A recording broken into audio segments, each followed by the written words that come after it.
Marathi big बॉसमध्ये जेव्हापासून rakhi सावंतची wild card entry झाली आहे तेव्हापासून राखी सावंत ही प्रत्येक जणांना, प्रत्येक कंटेस्टंटला, प्रत्येक स्पर्धकाला एक नवीन टास्क देते, नवीन एक एनर्जी देते आणि नवीन त्यांना पोस्ट करते की जसे तुम्ही बोलायलाच पाहिजे आणि बोलायलाच पाहिजे.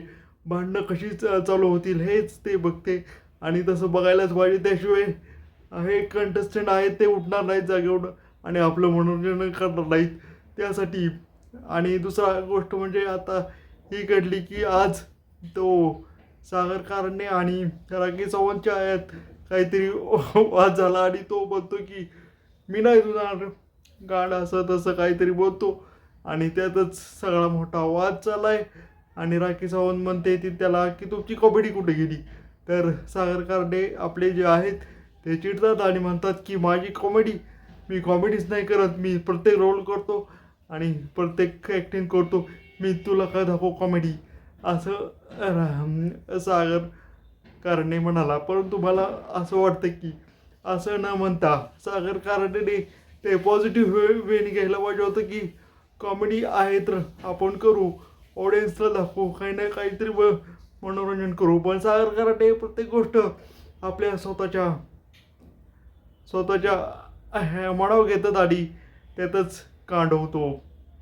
हा कांड जेव्हा खूपच रिॲक्ट होणं हे चुकीचं आहे आणि खूपच चुकीचं आहे. राखी सावंत आल्यापासून घरात नवीन नवीन एकतर आपली रुचिका जामदारीला खूप मोठं कॉम्पिटिशन उभं राहिलं आहे की जसं की आता काय करू आणि काय नाही असं झालं आहे तिला. आता कोणाशी भांडू तरी कोणाची, प्रत्येकाला शेराचा शेअर भेटतोच आणि प्रत्येकाला शेराचा शेअर भेटतोच आहे. या गोष्टीवरून सिद्ध होतो मित्रांनो. जसं की रुचिका जामदार ही प्रत्येकाला प्रत्येक गोष्टीवर भांडत होती, ती आता सांगायला आली की असं बोलू नका, असं करू नका आणि असं का करताय. पण का आता का, ह्याच्या आधी ती बोलत नव्हती, ती म्हणत होती की मी बनते तीच खरं आहे आणि मी बनते तेच खरं आहे.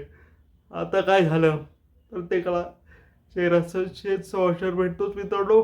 आणि माझ्या व्हिडिओला लाईक करा, शेअर करा, सबस्क्राईब करा प्लीज.